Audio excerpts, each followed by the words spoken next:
boys and girls. Good morning. Wonderful. Good morning. Today, I'm going to ask you a question. How many of you, now we're going to get the feedback, which I was afraid of. How many of you have chores to do at home? You raise your hand. Okay, good. And what are some of those chores that you have to do? Tell me. Help my sister get out of bed. Help your sister get out of bed. Okay. Mow the lawn and water the flowers. Okay. Same as him. Okay. Make the beds. Good. Take out the dishes. Take out the dishes. Okay. Clean the house. Good. Clean your room.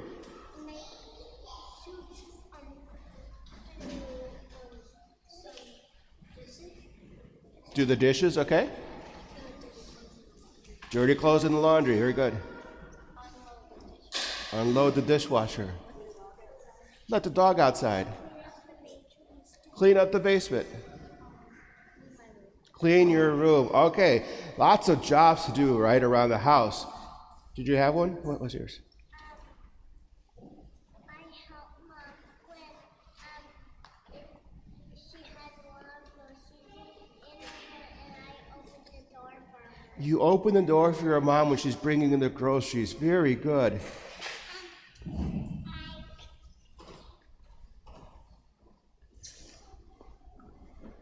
You think about.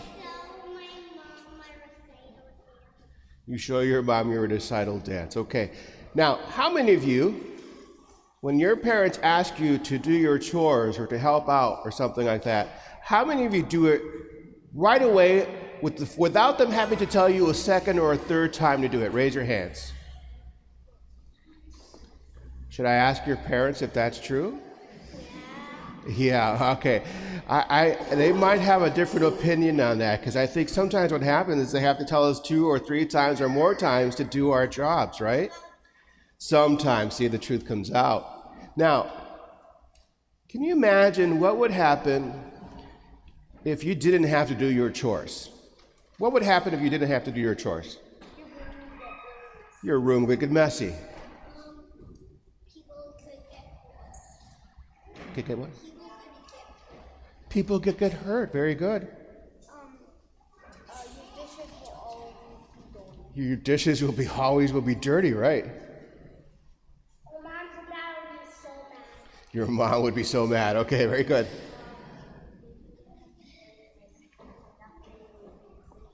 Nothing would be the same. Very good. Your clothes would be stinky. Your dishes will be stinky and dirty. Your sister will always be sleeping because you didn't get out of bed. Very good. It wouldn't be that fun. The grass would grow to the sky. Yes. Uh-huh. Yeah. Your dog would really need to go outside. Again, please. Your parents would have to do all of it. Okay. Now, can you imagine what would happen if your parents said, well, you know what? If you're not going to do your work, I'm not going to do mine either. I'm not going to go to work today or tomorrow or for the rest of my life. What would happen then?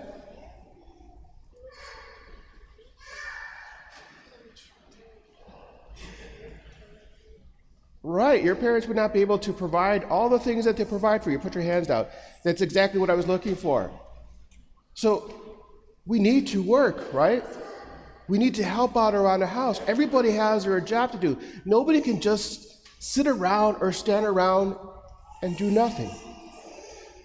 Today we celebrate the ascension of the Lord. We celebrate that day when Jesus was taken up to heaven to be with his Father in heaven.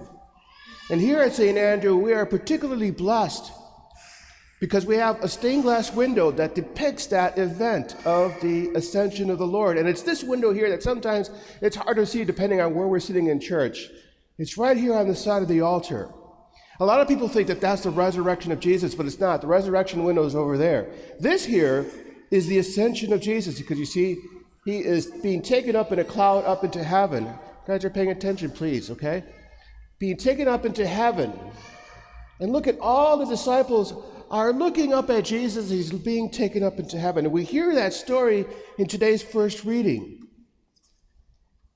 And what we hear after Jesus is taken up into heaven, that two men appeared to the disciples and said to them, "Men of Galilee, why are you standing around looking up into the sky?"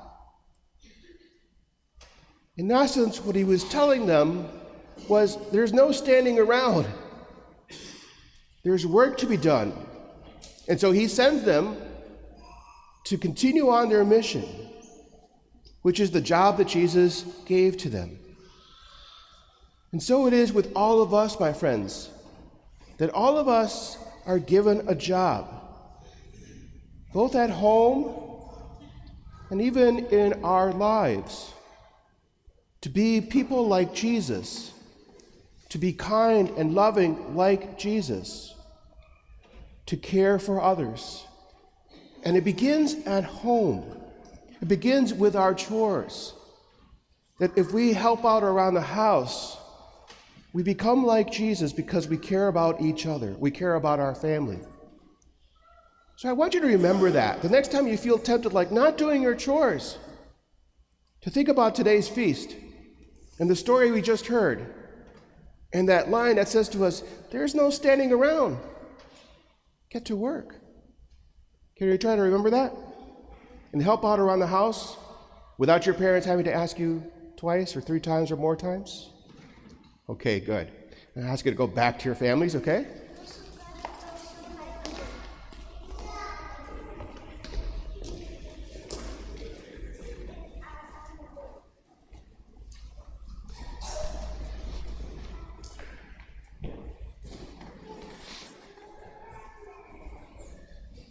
When I was young, my family would often go to Mexico to visit with family down there, and that almost always included a camping trip with my cousins and my family. And we went to many beautiful locations, but one of the most memorable locations that we went to was to camp on the beach along the Pacific Ocean. And it was such a beautiful place. And I remember that when we got there, for most of us, it was the first time that we had seen the ocean. And so when we got there, we all went to the edge of the ocean, and we were so amazed by the sheer beauty of it all. And we spent some time kind of looking at it. But then my father and my uncle began to, admonish all of us, okay, time to set things up. So, of course, the tents needed to be set up, the kitchen gadgets and so forth, the stoves and things like that needed to be assembled. People needed to go search for wood to create a fire. Everybody had a particular job to do to be able to be ready to camp for a few days there on the beach. Of course, as little kids, we wanted so badly to just kind of go and play in the water. And it was a big temptation for us to try to get in there. But my father, again, and my uncle were pretty strict with us about, no, first we have to work before we can play. It was a hard lesson for us to learn, but a very valuable one about the importance of making sure that all of us participate in this corporate activity of camping as a family, and that nobody is kind of left just standing around and doing nothing. And that is, as I said, at the center of today's first reading in the gospel, at the center of today's celebration of the Ascension. We don't just celebrate something that happened to Jesus when he went up into the skies, into heaven. We celebrate also the mission that he gave to us, he entrusted to us as he returned to his Father in heaven, that he gave us the mission to continue to do his work and to go out and make disciples of all nations.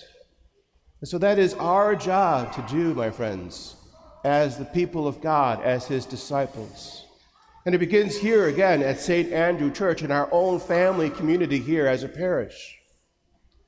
Last week I wrote in the bulletin article about, the need for liturgical ministers. And I mentioned how, we have not had all of our parishioners return after the pandemic, and people have their reasons for that. It's not a judgment, it's just a fact.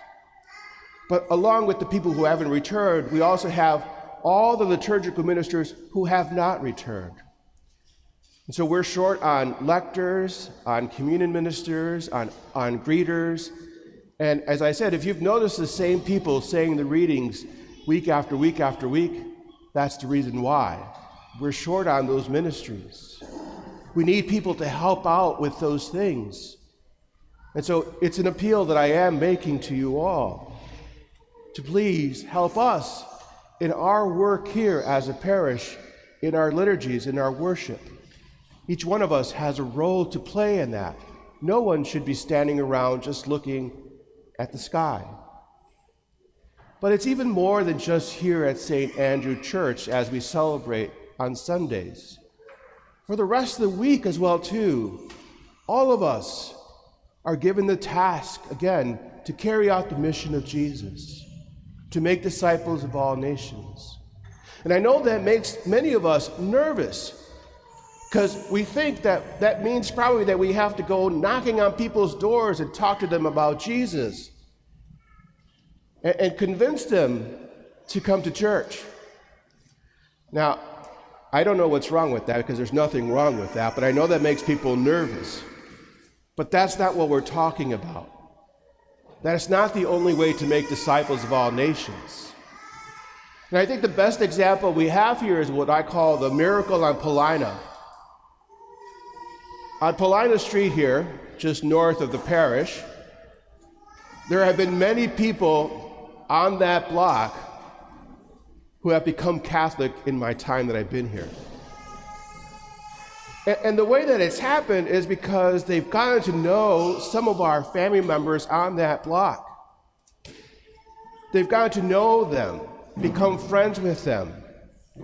They've seen how they live, they've seen how they act, and they've seen how they worship.